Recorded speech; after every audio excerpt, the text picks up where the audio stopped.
সবাইকে স্বাগত জানাচ্ছি বিডি দর্পণের নিয়মিত আয়োজন আজকের দুনিয়ায়। আপনাদের সাথে আছি আমি সুস্মিতা দাস। চলুন জেনে নেওয়া যাক সারা দুনিয়ায় এ পর্যন্ত ঘটে যাওয়া প্রধান খবরগুলো। ইরান বলেছে ইসরায়েলের বিরুদ্ধে যুদ্ধে তাদের সামরিক বাহিনী তাদের সামর্থ্যের মাত্র ৫% মোতায়েন করেছে। ইরানের সামরিক সামর্থ্যের বড় অংশ এখনও কেউ টের পায়নি। ইরানের এলিট ফোর্স ইসলামী বিপ্লবী গার্ড বাহিনীর deputy commander brigadier general Mohammad Reza Naqdi দেশটির রাষ্ট্রীয় সম্প্রচার মাধ্যম প্রেস টিভিকে একথা জানিয়েছেন। রেজা নাকদি বলেন, আমি বলিনি যে আমরা ৫% খরচ করেছি এই যুদ্ধে। আমি বলেছি আমরা ৫% সামর্থ্য মোতায়েন করেছি ইহুদিবাদী ও তার পৃষ্ঠপোষকদের মোকাবেলায়। আমাদের প্রতিরক্ষা সামর্থ্যের মাত্র ৫% এবার শত্রুর বিরুদ্ধে রুখে দাঁড়িয়েছে। এই জেনারেল বলেন, ইরানের মূল সামরিক সামর্থ্যে এখনও হাত পড়েনি, সেগুলো এখনও লড়াইয়ে নামেনি। তিনি বলেন, আমাদের বাহিনীর পুরো সামর্থ্য এখনও প্রকাশ করা হয়নি।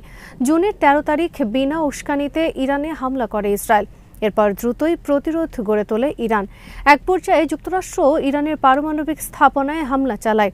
এরপর ওয়াশিংটনের আগ্রহী যুদ্ধবিরতিতে যায় ইরান ও ইসরায়েল। এদিকে ইরানের সর্বোচ্চ ধর্মীয় নেতা আয়াতুল্লাহ আলী খামেনি বলেছেন, যুক্তরাষ্ট্র ইরানের পারমাণবিক স্থাপনায় সম্প্রতি যে হামলা চালিয়েছে সেটার প্রভাব নিয়ে মার্কিন প্রেসিডেন্ট ডোনাল্ড ট্রাম্প অতিরঞ্জিত দাবি করছেন।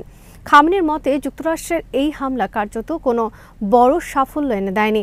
নিজের অফিসিয়াল এক্স অ্যাকাউন্টে দেওয়া এক বিবৃতিতে খামেনি বলেন, আমেরিকার প্রেসিডেন্ট ঘটনাগুলোকে অস্বাভাবিকভাবে বাড়িয়ে বলছেন। এতে বোঝা যায় তার এই অতিরঞ্জনের পেছনে কিছু প্রয়োজন ছিল। তিনি আরও বলেন, যে কেউ ওই বক্তব্য শুনলে বুঝতে পারবে কথার ভেতরে লুকানো আছে অন্য বাস্তবতা। আসলে তারা কিছুই করতে পারেনি, আর সেই ব্যর্থতা ঢাকতেই এত বড় কথা বলেছে। এর আগে ফক্স নিউজকে দেওয়া এক সাক্ষাৎকারে মার্কিন প্রেসিডেন্ট ডোনাল্ড ট্রাম্প বলেছিলেন, আমরা হামলা চালিয়ে তাদের পারমাণবিক সক্ষমতা ধ্বংস করেছি এবং তারপর থেমে গিয়েছে। এটা ছিল এক দারুণ কাজ। তারা আর এগোতে পারত না। এটা ছিল এক ভয়ঙ্কর রকমের ১২ দিন, যা খুবই তীব্র। ইরান যদি শান্তিপূর্ণ আচরণ করে এবং যুক্তরাষ্ট্রের সঙ্গে সহযোগিতা করে তবে তাদের উপর আরোপিত নিষেধাজ্ঞা তুলে নেওয়া হতে পারে বলে ঘোষণা দিয়েছেন যুক্তরাষ্ট্রের প্রেসিডেন্ট ডোনাল্ড ট্রাম্প। তিনি বলেছেন, লক্ষ্য অর্জনে কঠোর বা নেতিবাচক হওয়ার চেয়ে সত এবং শান্তিপূর্ণ হওয়া বেশি কার্যকর। একই সঙ্গে মার্কিন হামলার আগে ইরান ইউরেনিয়াম সরিয়ে নিয়েছে এমন দাবিও নাকচ করেছেন ট্রাম্প। রোববার ফক্স নিউজে প্রচারিত এক সাক্ষাৎকারে ট্রাম্প বলেন, যদি ইরান শান্তিপূর্ণভাবে থাকে, আমাদের সঙ্গে যুক্ত হয় আর কোনো ক্ষতি না করে, তাহলে আমি নিষেধাজ্ঞা তুলে নিতে পারি। তিনি আরও বলেন, লক্ষ্য অর্জনে কঠোর বা নেতিবাচক হওয়ার চেয়ে সত এবং শান্তিপূর্ণ হওয়া বেশি কার্যকর। নিষেধাজ্ঞা প্রত্যাহার ইরানের জন্য অনেক বড় পরিবর্তন আনতে পারে।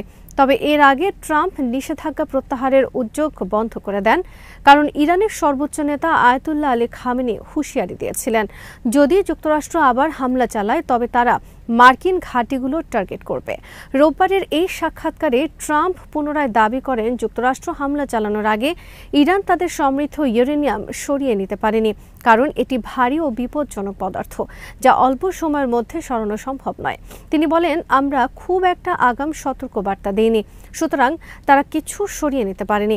আসলে তারা ভাবতেও পারেনি আমরা এটা করে ফেলব। ট্রাম্প দাবি করেন, ইসরায়েল ও যুক্তরাষ্ট্রের সাম্প্রতিক হামলায় ইরান ক্লান্ত হয়ে পড়েছে এবং বর্তমানে তাদের পক্ষে পরমাণু কার্যক্রম চালিয়ে যাওয়া সম্ভব নয়। তার ভাষায়, আগামী কিছু সময়ের জন্য তারা পরমাণু নিয়ে আর কিছুই করবে না। তাদের অবস্থাটা এমন যে তারা আর পারছে না। ফিলিস্তিনের অবরুদ্ধ গাজা উপত্যকায় ২০ মাস ধরে চলা বর্বরতা বন্ধে যুদ্ধবিরতির আহ্বান জানিয়েছেন যুক্তরাষ্ট্রের প্রেসিডেন্ট ডোনাল্ড ট্রাম্প। রোববার সামাজিক মাধ্যম ট্রুথ সোশ্যালে একটি পোস্ট করেন ট্রাম্প। এতে তিনি লিখেছেন, গাজায় চুক্তি করুন, পণবন্দীদের ফিরিয়ে আনুন। ধারণা করা হচ্ছে এই পোস্টের মাধ্যমে দখলদার ইসরায়েলকে বার্তা দিয়েছেন মার্কিন প্রেসিডেন্ট। তিনি বুঝিয়েছেন, গাজায় যুদ্ধ বন্ধের জন্য তিনি এখন চুক্তি চান।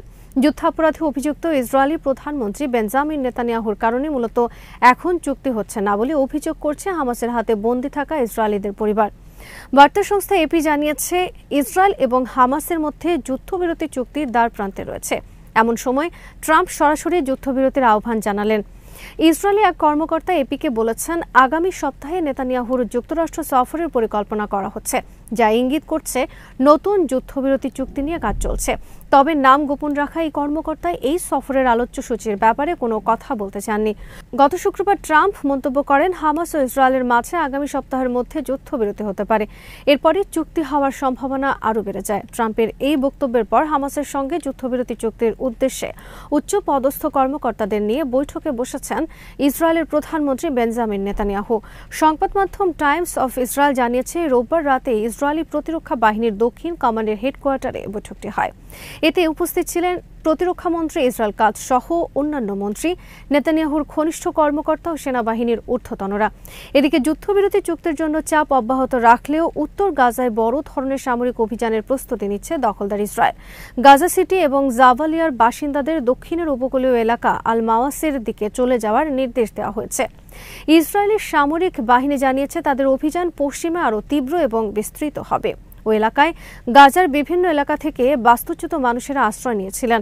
ইসরায়েলি বাহিনী সেখানে আবার অভিযান চালালে তারা নতুন করে আরও সংকটে পড়বেন। দখলদার ইসরায়েলের সঙ্গে যুদ্ধ চলার সময় আজারবাইজান থেকে ইরানে উড়ে এসেছিল ইসরায়েলি ড্রোন।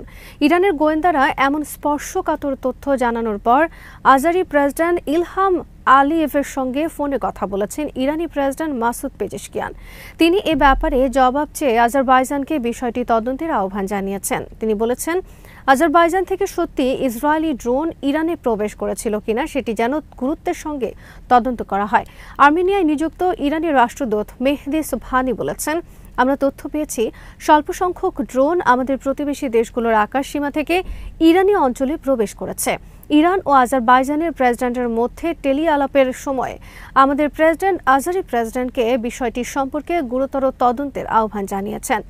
আমরা এই তদন্তের ফলাফলের জন্য অপেক্ষা করব। বার্তা সংস্থা ইরনা জানিয়েছে, ইরানি গোয়েন্দারা জানিয়েছেন যুদ্ধের সময় দখলদার ইসরায়েল আজারবাইজানের আকাশসীমা ব্যবহার করেছে। দুই প্রতিবেশী রাষ্ট্র ইরান ও আজারবাইজানের মধ্যে সম্পর্কের অবনতি বহু বছর ধরেই। দুটি এশিয়া প্রধান রাষ্ট্র হলেও দুই দেশের মধ্যে সম্পর্ক তলানিতে। আজারবাইজানের সাথে আর্মেনিয়ার যুদ্ধের সময় আর্মেনিয়াকে সমর্থন জানিয়েছিল ইরান, আবার ইসরায়েলের সাথে সম্পর্ক রক্ষা করে চলে আজারবাইজান। যুদ্ধ চলার সময় গত 16 জুন ইরানের রাষ্ট্রীয় টিভি IRIB-তে হামলা চালায় দখলদার ইসরায়েল। ওই সময় সেখানে লাইভ অনুষ্ঠান করছিলেন উপস্থাপিকা সাহার ইমামি। ইসরায়েলি হামলার পর টিভির সম্প্রচার বন্ধ হয়ে যায়। এর কিছু সময় পর সেই উপস্থাপিকাকে দিয়েই আবার ফিরে আসে টিভি চ্যানেলটি, যেখানে তিনি খবর পরিবেশন করেন। ইরানের এই সংবাদ উপস্থাপিকাকে পুরস্কারে ভূষিত করেছেন ভেনেজুয়েলার প্রেসিডেন্ট নিকোলাস মাদুরো।